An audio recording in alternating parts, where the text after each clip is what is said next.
Okay.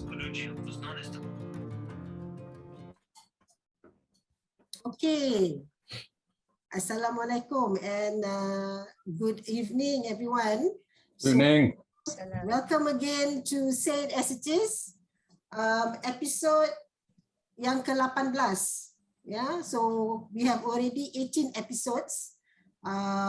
So my name is Rosina today.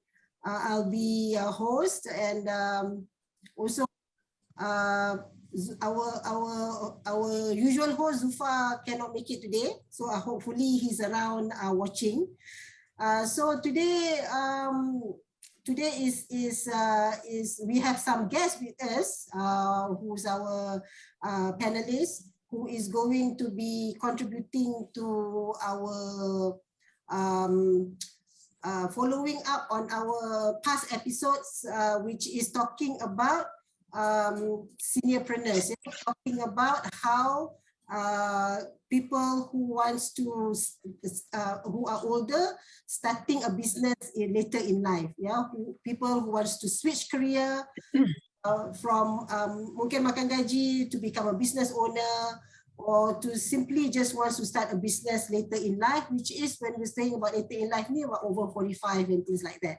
So today we have here Pak Razak, the owner and founder of Cara Betul, who's always in this show. We also have Jamie, who's afterwards you will introduce yourself.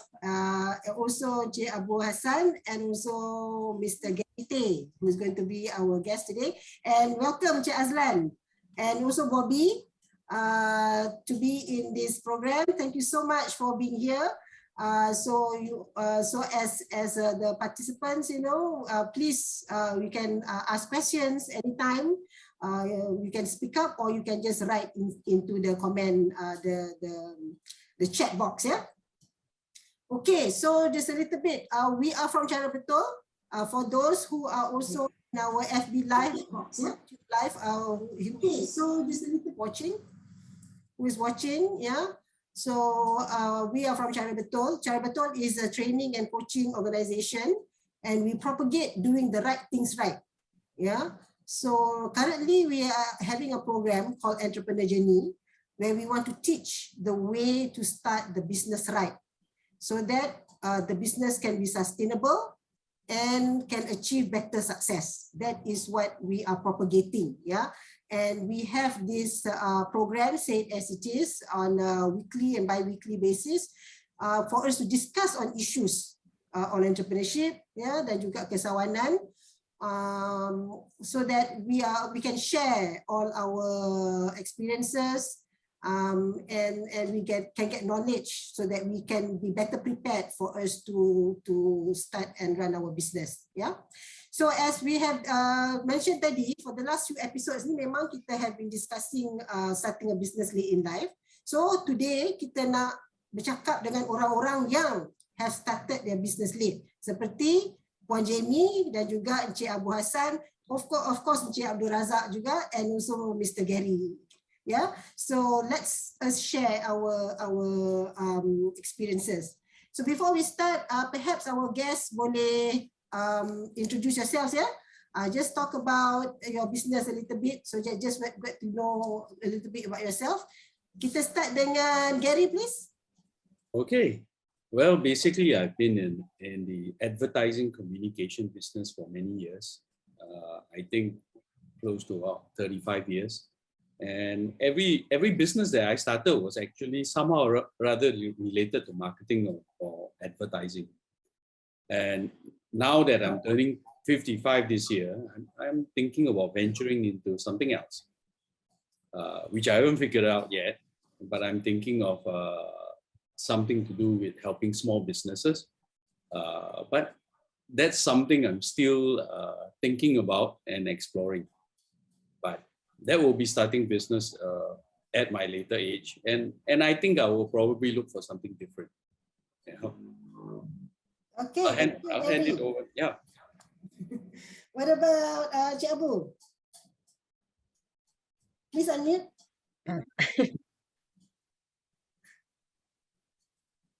I started my business in the after I think about 50 years old. I already set up my year to retire, or so-called retire from work is 50 years old. So looking at things that what I was thinking is that I want to do something like for the people. So the basis for me to go for this business, especially for the kind of social enterprise. So for profit, meaning what I would intend to do is I get as much money as possible, and I want to give back to people. So that was always my what I've been doing for, I think, about more than 10 years.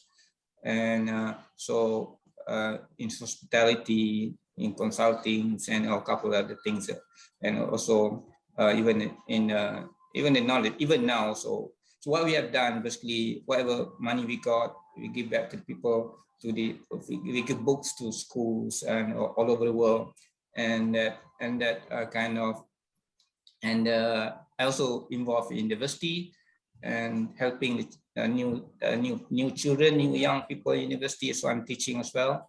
Also, I'm one of the advisory, industrial advisory for one university. So that's where I can contribute to the young people. So whatever I basically have done, basically all for the benefit of the society, not only here but all over the world. So that basically the motivation for me to start a business, because I need to find some fund, some money, so to give to people. Otherwise, I won't be able to give to people. Right. So it's a social enterprise for profit rather than just doing an NGO, kan, Cik Abu? More of a business so that you can help the less fortunate people. Okay, very good. Puan Jamie. Okay, hi everyone. I'm Jamie Abdullah. I started my business only last year. Before that, I worked in the corporate world as a admin, assistant, and PA to the GM, to the director. So I've been working as a salaried person my whole life. Only last year, I started doing house code. So at house code, what we do is we have a ready-made batik blouses and also shirt to sell online. So there, I have some at the back here for my next campaign. So basically, we are very tiny, very small enterprise that trying to get into the business, and so far things are going very slow, and we are still in our infancy. There's also still trial and error, so we are trying our best, and we hope to get assistant from Cara Betul. Cara Betul might be able to teach me how to do things the right way, the first time the right way. What is that you say? The right way, the right things, doing the right things right. Yeah, to get the right things right. Right. So that's why I'm here. Okay, thank you so much. So today our topic is the pain and gain of starting late, right? Yeah, so what are our issues, our challenges when we first started our business, and also what are the things that we get out of starting our business in this later age. Yeah, so that is what we're going to discuss about today lah. Meaning that we switch from being because I think most of us were salaried worker. Yeah? Cik Abu, you have been in a financial institution for a very long time before you retire and become a businessman. So is Jamie, I think so is Gary. Gary was also in an international advertising agency, right? Before quitting and do his own thing. Okay, so I guess the first question or the first thing that we can discuss about maybe just a little bit about, okay, tadi Jamie, you already talk about a bit about your experience in starting your first business, kan? Abu, mungkin you boleh also cakap, because you have started your first business, now you have a few businesses, kan? But I'm sure you remember your first business, which you still have, kan? Maybe you can just share a little bit. How was it like when you first started your first business at the age of 50 though? Yeah, okay. I think Jamie, you mentioned about want to get things right at the first time. So well, that's a bit hard to say whether you can get right first time, because although we have some experience here and there, even before I started my business officially, I've done some business as well before that. But so that we long process of learning basically. So and there will be some mistakes we made along the way. You know that I was more concerned about helping people, helping the young people. That could be something that if you're not careful about that, it can be a problem, because if we are not done carefully, because of we want to try to maximize the profit to get more money, and then if we don't plan properly in terms of resources that understand the motivation for doing this kind of business, then it could be an issue, because not many people understand that that although we intend to make money, but if we don't because you see that when people see that it's a social enterprise, people see that it's something that more kind of NGO kind of thing, but it's not, because I told people that, look, I need to find a lot of money as much as possible, because I need fund to fund the activities, to fund the whatever we want to do for the people. So that kind of attitude must be brought into the work. Otherwise, it could be very difficult to manage that. People expect that relaxed kind of environment, thing like that. So those are things that could something that could be an issue. For example, if you bring more young people, for example, you want to take more students to work with you, you need to be careful about that, because they may not have this experience or support system that can provide you if you have some problem. You'll be struggling sometime at the early days, So there's a mistake that I was early days, because we thought that why not we take young people because of from universities, because they have the burning desire to help people after universities. They think but in real life it could be backfire, because of their experience, the skill, the motivation is not there, thing like that. So those are the things that this is for my case of where we run a social enterprise kind of company. Even worst case, if they are already a kind of real hardcore business that we need money to survive, and you start from fresh, from small, then you really be careful about that. Okay, so that's of your experiences. Okay, what about you, Gary? Well, I think for me, I essentially spent 13 years in the corporate arena. Okay, obviously going from agency to agency. But I also had a couple of false starts, I mean, I started a very small company doing greeting cards, before joining the workforce. And along the way, I had a few other ventures, including a cyber cafe at one point, right? But I think by the time I was 34, that's when I started. Actually, starting my business was kind of accidental, because I decided to take a sabbatical for 2 years to do my master's degree, and I kind of fell into a space where I had a lot of extra time and ended up starting a business. So that's how my venture started. But I think over the last 16 years, which is a fairly long time, it's actually longer than my corporate life. I had the opportunity to run my own business, scale it up, and now we are scaled down to a more boutique level. As we age, we are no longer an attraction factor, especially when you think about a digital agency type space, right?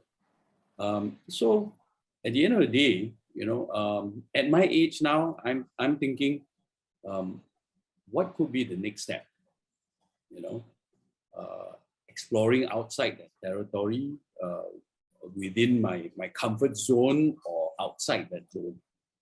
So I think it's going to be challenging in terms of what the next step is going to be. One of the things I'm exploring as well is to do training. I'm thinking about doing content creation, but I'm not so sure where it will take me, because one of the challenges is, like Razak, you have many times mentioned, entrepreneurs don't need to be that innovative. Sometimes when I start thinking about my ideas, I'm thinking, yeah, it's not really, some wizard science thing that's far out there. Fundamental practical ideas are there. I just feel that I'm just not sure whether I'm ready yet. That's the space I'm in. Maybe Rosina, I'd like to make a follow-up comment to what Gary said. Can you hear me? Yeah, sure. Go ahead. I started my business at the age of 50. I'm now 72. So I got 22 years. Real life, practical, hands-on business experience. One of the things that I've learned, especially after going through a few failures, because failing at business is one of the best teachers, when you have to sell your house, when you have to sell a piece of land, those kind of things. This is real. This is not something that you talk in seminars. This is something that you really, really do it, and you really, really feel the pain. Hardcore betul lah ni. One thing I learned, especially at this age, kita ni sebenarnya tipah tertipu. Banyak kali kita kena tipu.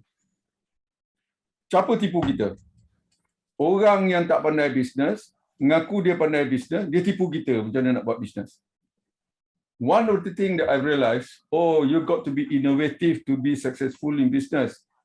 Then when I look back and then did a little bit more research, the successful ones in the world are not really somebody who's creating anything new. They just improve on something that's already been done. So to me, there's no need to be innovative. You just have to find something that you can do faster, better, cheaper. Then you got the formula. Jamie sekarang buat benda yang orang dah buat lama dah. Tapi she's trying to do it faster, maybe. Better, maybe. Cheaper, maybe. And Gary is looking for that formula too. So I keep telling all my people that have been working with me, don't worry about being innovative, all this bullshit about attending innovation seminar, design skill seminar, all this crap. You just be more observant, okay? And immerse yourself in the industry that you want to get into. Look for opportunities, gaps in the industry, and decide how can I do it faster, better, cheaper. Based on what is already a proven need in the industry. Macam Gary, you want to go to maybe on training. There are already needs in the training industry that's out there, and not all of the needs are already well felt, well fulfilled. That's what we're trying to do here, cara betul. We're trying to do it right, do the right things right. Because you got no choice but to do something wrong when you start a business. But how can we reduce that? I made a lot of mistakes when I do my business, but that doesn't mean I have to continue doing mistakes. And that doesn't mean that everybody who start business have to repeat the same mistakes again and again and again. Is there a better way? That's what we're trying to do here. Is there a better way? Is there a faster way? Is there a cheaper way? We're not trying to get 100% perfection, impossible. Only God is perfect. We are not, we are all human. So what we want is just to reduce the risk. and increase the probability of success. Not to totally get out of the get rid of risk, because in business you've got to face some risk because there's something that is out of your control. COVID-19, the best business brains in the world did not predict COVID-19 and its implication. Semua terkangkang. Top brain in Malaysia, Air Asia, Genius, what do you call it? Capital A. Asia, kena COVID-19 terbalik juga. So what I'm trying to say is this. We're trying to avoid things that we can avoid. But what is happening now is things that we can avoid, we don't even avoid. You know why? Because we tend to believe what other people say this is the best way to do it without even checking or clarifying betul ke tak betul dia cakap ni. I remember this book, I ingat tak buku In Search of Excellence. Oh, I fell in love with the book lah, The Search of Excellence. I still got the book. And I read it again. 90% of the companies quoted in that book, semua dah mati. So In Search of Excellence, apa tu? So what it means is, we have to continuously learn. We have to continuously search. We have to continuously discover. All right? How to do things faster, better, cheaper. So Gary, don't worry. You don't have to be an innovative genius. You just go out there and see where's the gap. Okay? And see how you can deliver something faster, better, cheaper. You make it. Don't worry. I think I quite agree with that because I think what more important for Gary is to not to reinvent the wheel. Because I told my student in my classes that of course I got to teach innovation and creativity in the class because I think this one thing that university always has subject on a creative and also innovation in the subject. But one thing that I told the student, look. There are things already happened, so many things that's already happened. So you must be creative in improving it, something like that, you know, in make sure that there are new things coming from whatever we have got in our hand, something like that. So basically, I think I've been traveling all over the world, working now and overseas, something like that. But whatever we see here, basically we can see over there. So what else we want to be creative about or to be innovative about that? So what we can do is basically improve further, as I said, improve further, maximize the profit or minimize the cost and things like that. I think that's what basically we are doing as a management. I think when I was heading a IT shop in a bank, so all the banking systems are the same. Any bank are all the same. But now the question that given by the top management, how we want to be innovative in servicing the customer, then it become issue all the same. So what we got to find ways within the existing system that we have, and we try to improve wherever we can. We so that the customer get better benefit from the services. That's that kind of thing. To something to be creative, to creating new things are a bit difficult. I think that's probably Gary, my thought. Okay, thank you. So going back looking at looking at starters, perhaps if you know any of you can comment, starting late, does the age has got an advantage? When you start late in your business, is it an advantage? What are the benefits that you think you can get when we start a business, you know, in our 50s? Jamie, do you think there is any advantage for you? For one thing, when you started late, you have the freedom to do what you want because you have the time and then you have some savings already. So like me, I started small. In case I didn't make it, I still lose small, so it won't affect so much on my saving. So that's my mantra lah. I started small, I try to sell, and then you know, pusing-pusing balik, cuba invent balik benda yang orang dah jual, macam Pak Razak cakap, kita tiru orang punya design, kita make it better and try to do it faster and cheaper. So that's what I'm trying to do also lah. So by starting late ni, kita ada more freedom lah. More time on our hand, we have our savings already. And then the best is kita tak ada hutang. Because we use our own savings. So hutang tu tak ada, so stress tu kurang lah. On my part. So slowly, but ada disadvantage jugalah. You become lazy. You become lazy sebab you don't have to answer to anybody. It's like you buat ni macam, kadang-kadang rasa macam, is this a business or is this just a hobby, you know? Suddenly, I have my self-doubt, rasa macam, aku ni syok sendiri je ke? Something like that. So, kadang-kadang kena ada somebody put some sense into me lah. So, I try to join all this webinar, try to join all these things, masuk TikTok, masuk FB. I even have this book to start on my FB, my FB page. I don't know anything about technology, that I don't know much. So I have so much to learn. And then try to get into people punya head tau. Budak-budak sekarang ni susah kan, dia orang punya attention span ni very short. You say one thing, anything that you do less than 1 minute dia orang tengok. More than 1 minute dia orang tak nak tengok dah. So kita nak menjual ni, we have to have our marketing juga kan. Nak ada video, nak ada tunjuk sikit lah kita punya produk. So nak make sure orang view kita punya video tu, it's not easy lah. So sometimes rasa macam discourage sikit lah.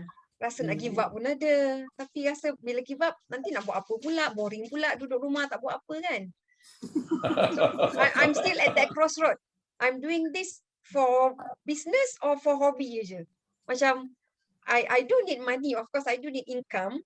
But at the same time, tiba masa tu, macam ada one time tu rasa, alamak, kalau menjadi nanti macam mana kalau berjaya macam mana, takutlah pula.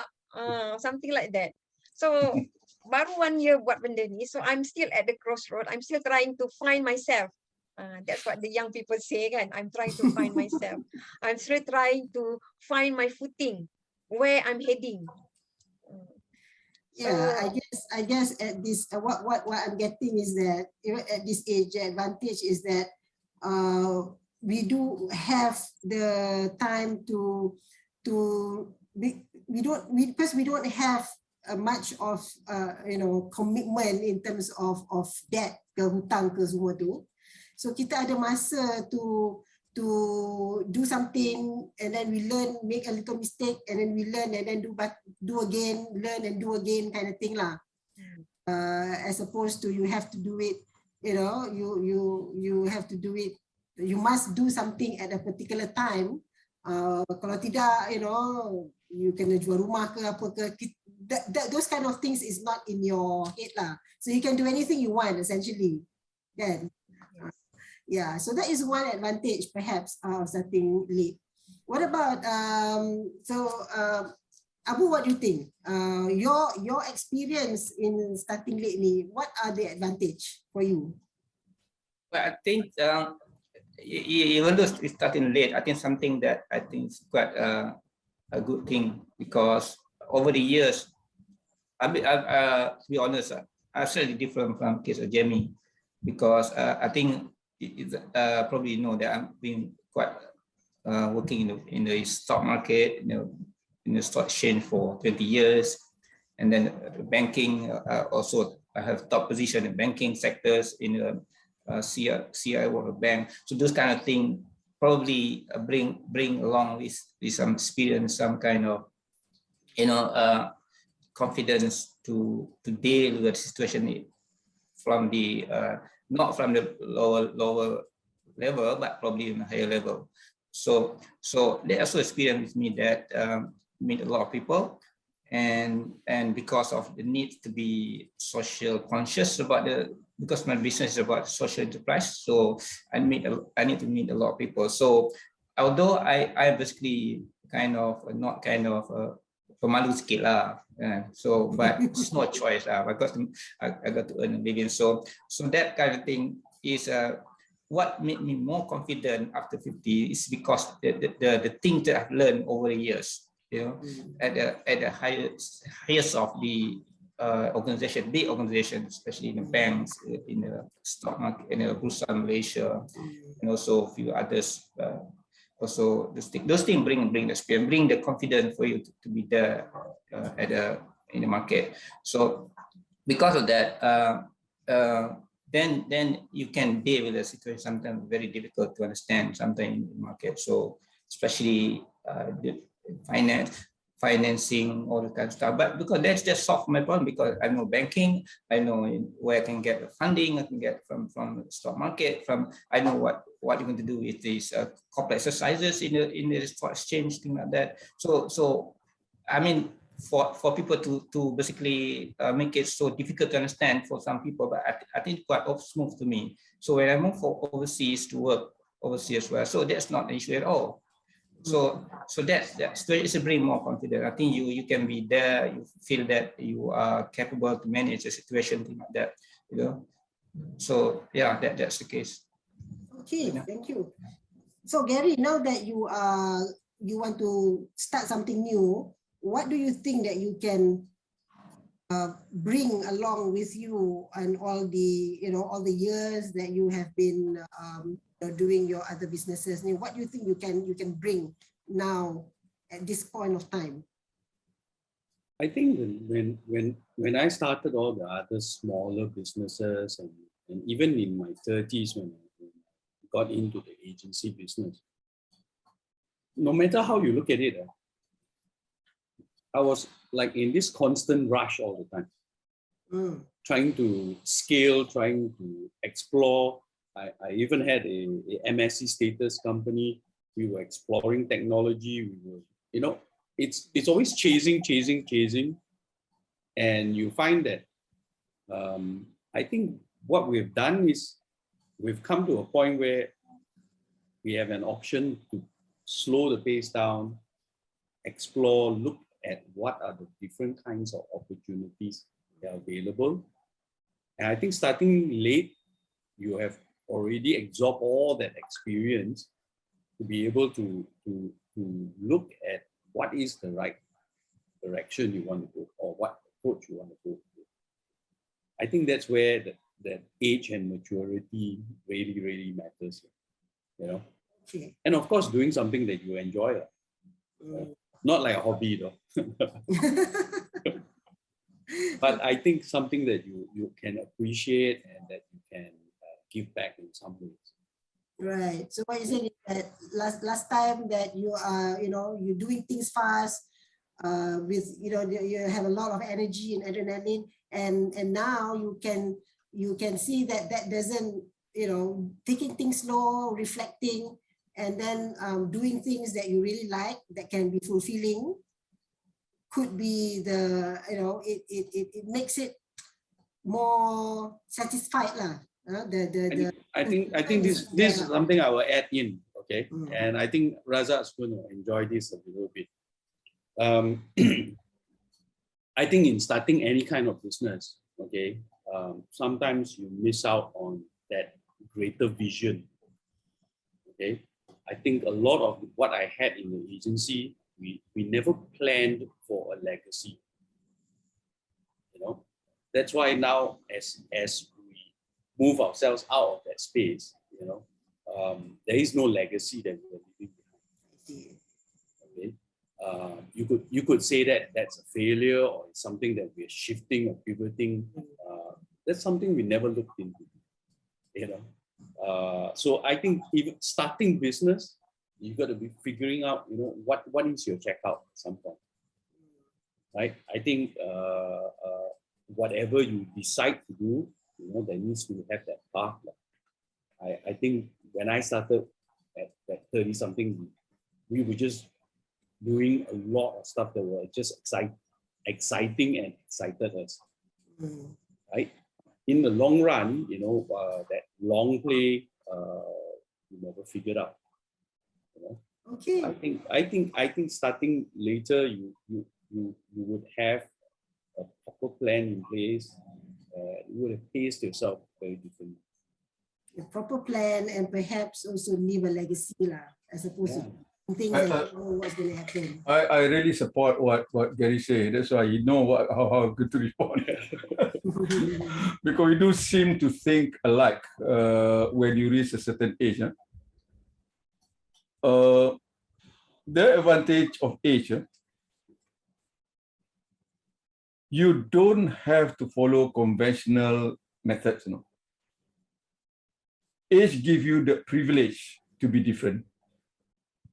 Age gives you the privilege not to follow conventional models, but to build a business that meets your own personal needs. And also one that is done on your terms, not on what all these gurus are saying. There are a lot of gurus out there, all the seafoods, gurus, how to start business, be a billionaire, be successful in over 3 weeks, be a millionaire over 1 year. That's their game lah. But we who have gone through life, who are not easily duped, and our mind, I think, is already broken free from being that captive mind lah. I think when we were young, we were all captivated. Whether we like it or not, whether we agree or not, we are all captivated. Kita ni produk propaganda aja. We now have reached a stage where we can be our own person. We can do big business at our own pace, do things our own way, but that does not mean that we will not be successful. In fact, that foundation is the one that allows us to be more successful than the rest, because we are not desperate in trying to prove anything. We just want to do the right thing. Now, some people say, hey, you need business ko hobby. To me, I'm glad if people ask me that. If people say, I think you are having a hobby. I say, that is the best deal that you can have. A business, that's a hobby. I used to try to have a hobby as a business, but I failed because I did not spend time trying to understand the business. But now I have also a business which is a hobby. I have a bicycle shop. It's not very profitable. It's still making money. But I tell you, that's a business that I really enjoy talking with my son, because my partner is my son. So what is the best that you can have? A business where you partner your own son. And then you can actually, the bonding part is something else. You can actually have a direct impact on molding your son to be a person that fulfills his own agenda. I don't want him to be an entrepreneur to fulfill ministry punya agenda.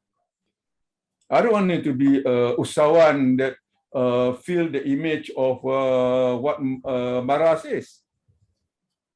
I want him to be an usahawan that fulfills his own agenda. He creates his own definition of what usahawan is. And I think that's what is important, because only then can you make a difference. Kalau tidak, you spend half your time trying to, number one, you got to satisfy the bank, as usual lah. Bank kata macam ni, kena buat macam ni. And then you pula attend pula program, gatal, pergi attend program, entrepreneur program. Kena pula sign up for this coaching. Coaching ni asyik datang jumpa you, suruh you buat macam ni. Half the time you don't even know what you are doing, because you don't have that kind of functional skills. He might be a banker before, but he don't know how to sell bicycles. He might be a banker before, but he don't know how to source bicycle parts from China. You know, this kind of thing. So this is what we're trying to do here. We're trying to encourage those who are already seniors who want to change career. In other words, tak nak lagi makan gaji, nak be their own boss, but try to do it as early as possible. If possible, 5 years, 3 years before they decide to start business, they dah mula preparation. And this is what we're trying to do. We've got a program for that actually, where we help you, we call it module 0. Prepare thyself. This is to avoid many of the mistakes that I made and many others made. we cross the chasm. We move from makan gaji to buat business without enough preparation. And we make some mistake because of being under-prepared. Because we think just because we are successful in corporate life, you can be successful in business. I learned it the hard way lah. I was successful in my corporate life and I failed bad in my first business. And I failed again the second business. And I failed again in my third business. Then I realized, oh, corporate life ni, business ni lain. The most important thing that I've learned and which I think Gary and Rosina inspired or listening to me is my mindset. A mindset of makan gaji versus a mindset of businessman lain. So Abu, what do you think? Because you were for a long time and you were in the, in the C level of in the corporate world. What do you agree with that? Yeah, I think probably some of the things is true because of the mindset is slightly different. Where when we are in a corporate world, we have to meet certain KPI thing like that just solely because of that, right? Whereas there is basically not much creativity that we can do. Basically, we have to follow KPI and produce whatever result that required by the management, by the board, whatever. But when you go to the outside, the business side, then it will be different thing altogether. The challenge is come to you in every angle. No longer that you are protected by the board members, by the CEOs, whatever. You do wrong, then you will take it. You don't get it. Things like that. So yeah, there's a very different way, different mindset, different thinking, and different kind of stamina that you can move forward. It's real. It can be very tough. And so for you, Abu, what was your biggest challenge stepping from a corporate world and go into business? Initially the challenge is basically I feel that where should I stand in the business world, because I was that time planning for the kind of that time they're not so popular about this social enterprise. So when we talk about that, nobody understand. There was about 12 years ago. So no, not so popular. So we thought let's do something that's slightly different, and then the thing is that let's find money and give back to people. So you talk to any people, you crazy. You find money to give back to people, things like that. So that made me skeptical. Also, is that thing that really I want to move forward like that until forever or what? But then, I forced it through, and the motivation to be with the people, that really helps. And then what was the outcome? The outcome is that I begin to understand more about people, about how they feel about their life. For example, they do schools in kampong villages, and then also the pressure. Sometimes they could not get. For example, one school in Negeri Sembilan, the teacher say they cannot. I don't know how to help this budak-budak speak English, for example. So of course, we have a program to give them proper English opportunity. So we give them English storybooks, or got some program with them. So that is basically, the thing is this: when you get into one school, for example, the rest of the school will know you. And then notice my client base become bigger and bigger for me by the teachers. The teacher opened my market very open wide. So what happened? So my travel business is growing because teacher, they have time, they have money to travel. Sometimes we have money, but sometimes they have time to travel. So but they have money, they have time. So that time was my travel business going up, right? And the other business, by doing that as well, I had the opportunity to meet more people at the higher level education ministries, and also then I become exposed to more like education side, and later the university saw some opportunity that they get into it, then I become their kind of adjunct lecturing, and then they become their advisor to some university. Why? Because education. So then I become bigger and bigger market. That basically the why that made me become confident after the setback at the beginning, because I was skeptical whether can it move, can it or not, you know. So then it getting bigger. Then I have office in Manila and office in Surabaya. So we have the kind of similar program. We helping schools, helping young children, things like that. So that's basically break the resistance to the pressure on my own, whether it can work or not. Okay, so what I'm hearing from Encik Abu ialah you are able to overcome the setback. Basically, it's from your own thinking jugalah. Boleh ke tak boleh? It's something new, and then you are, it's just macam Jamie lah. You battling on your own, kan? Boleh ke tak boleh? Can I do it or not, and that kind of thing, But you persevere, and how you persevere and how you can persevere is because you have a goal, the outcome that you want, and you are very passionate about. Betul tak? Yeah. And also macam Jamie, also are very you like whatever that you're doing, right? And you want to spread the batik Malaysia into the world. So that pushes you to basically be creative lah in doing what you want to do, kan? Yes. So that is the fuel lah, kan? That's what I'm hearing from us. And would you say that as a late starter, that's the freedom that we have? Yeah, true. As I said just now, I mean, you have to prove to anybody.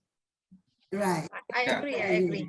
You have to prove to anybody. So that's not worry me that I cannot do or can do. But as long as you can do something, we get something. That's all.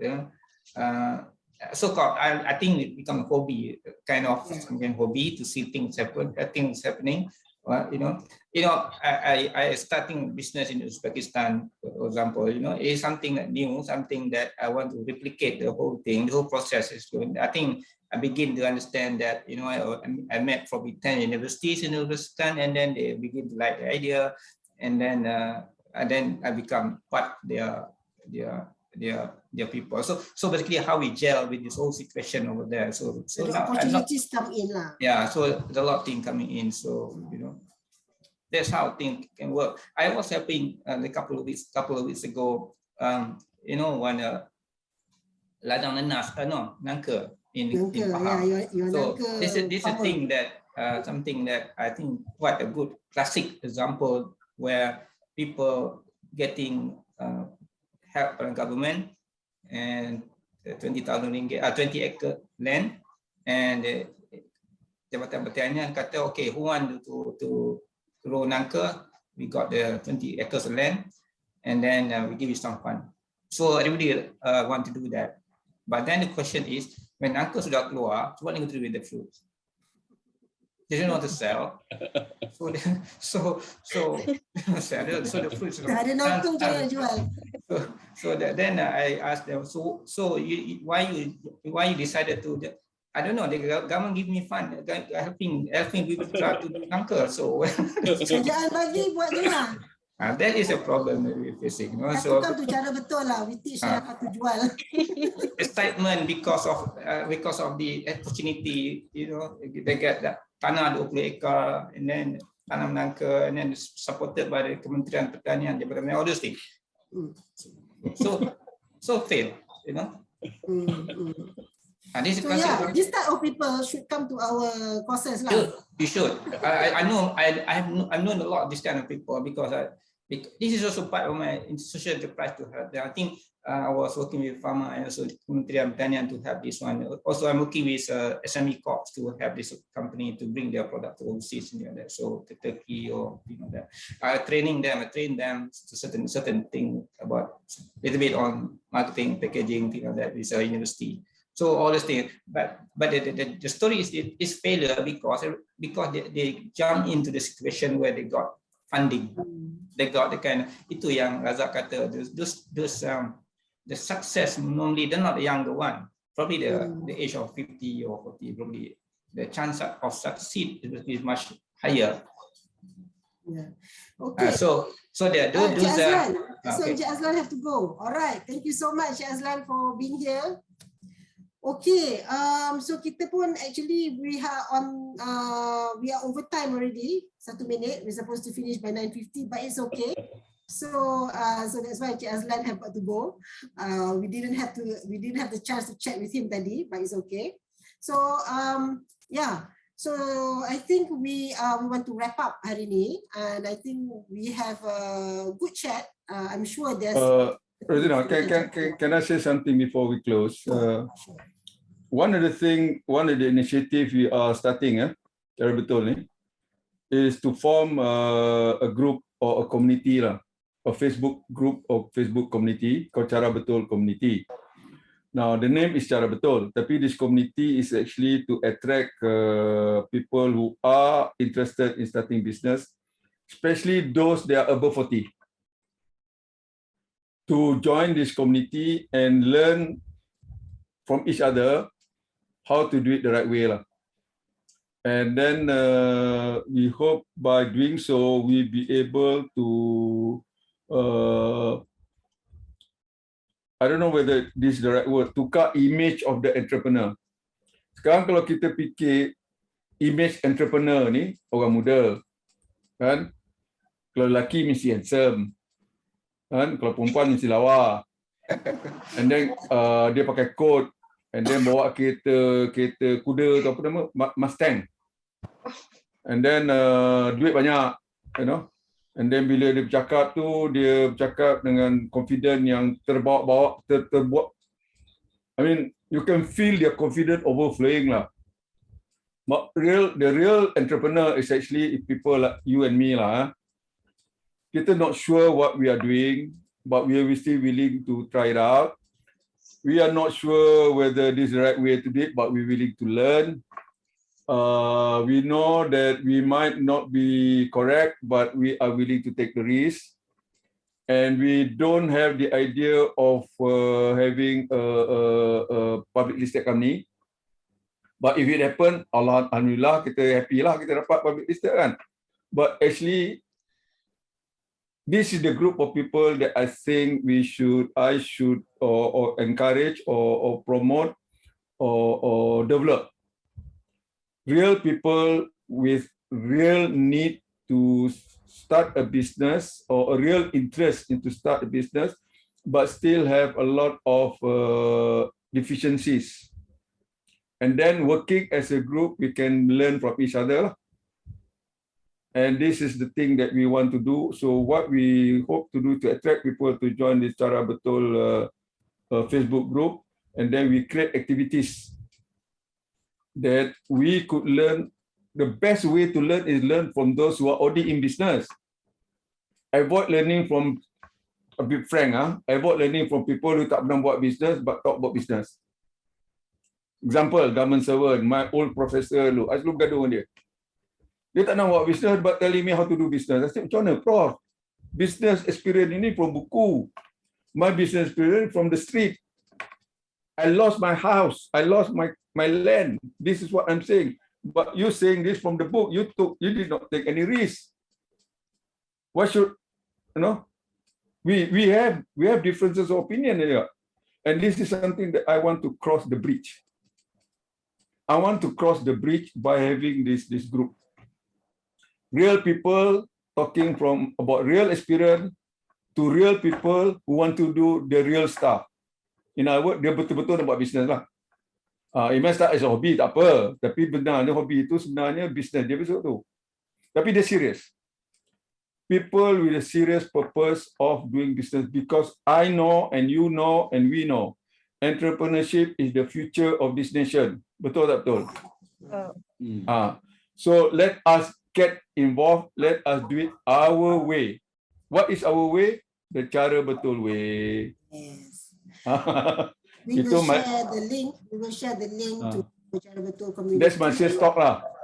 So please join in. I hope that like Encik Abu, I think Jamie dah masuk dah community. Abu, please masuk so that we can contribute and share from each other's experiences lah, and for others. And condition dalam group ni tak ada guru. Nobody is a guru. Nobody is a sifu. Semuanya bodoh. Sama-sama bodoh. Kita belajar from each other and how we can evolve into what I think are people with the real way, knowing the real way to do things. No falsehood, no hoo-ha, no Bollywood, no bells and whistle, no promise of you join this group, you'll be rich, your business will grow 10 times, or you'll be a millionaire by next year. No, tak ada. We will discover, go through this, what I call a journey of discovery. Yeah. That's why we call our program the entrepreneur's journey. It's a journey of discovery. All right. Okay. So I think we should wrap up now. So just a quick one, just to summarize what our discussion today. So in terms of starting late, some of the advantages that we can get is that we have the freedom for us to try things, do things. We have the freedom of time and money for us to do all that without much liability. Yeah? And then we also have the confidence from all the years of experience of working and all that. We have the confidence for us to step out into the business world. And also we learn from all our experiences where we can go on a slower pace, we can reflect on what we have done wrong, and then we can do better, yeah? And perhaps we can have a proper plan and how to also create a legacy. And now that we are older, also we are not desperate to prove anything to anybody. Yeah, so we don't have to live up to others' expectations or to follow the conventional wisdom. That's part of the advantages. We can do anything that we want, and we can contribute to the cause that we have in our hearts. So that is some of the advantages in starting late. So those are the things that I was able to put together, the learnings. So thank you so much to Abu, Gary, and Jamie for being with us, and also Bobby, I hope you're still there. Yeah, and also the rest. Thank you so much for all your contribution, and I hope we'll be able to talk some more and engage some more. Yeah. So until next time, for our next episodes, we'll keep in touch in terms of what's going to be the next things for in our 22nd February nanti. Okay, we'll keep in touch nanti. Thank you so much. Okay, thank you so much. Thank you. Assalamualaikum. Bye-bye. Bye. Good night. Good night. You don't have to leave first to go habis live.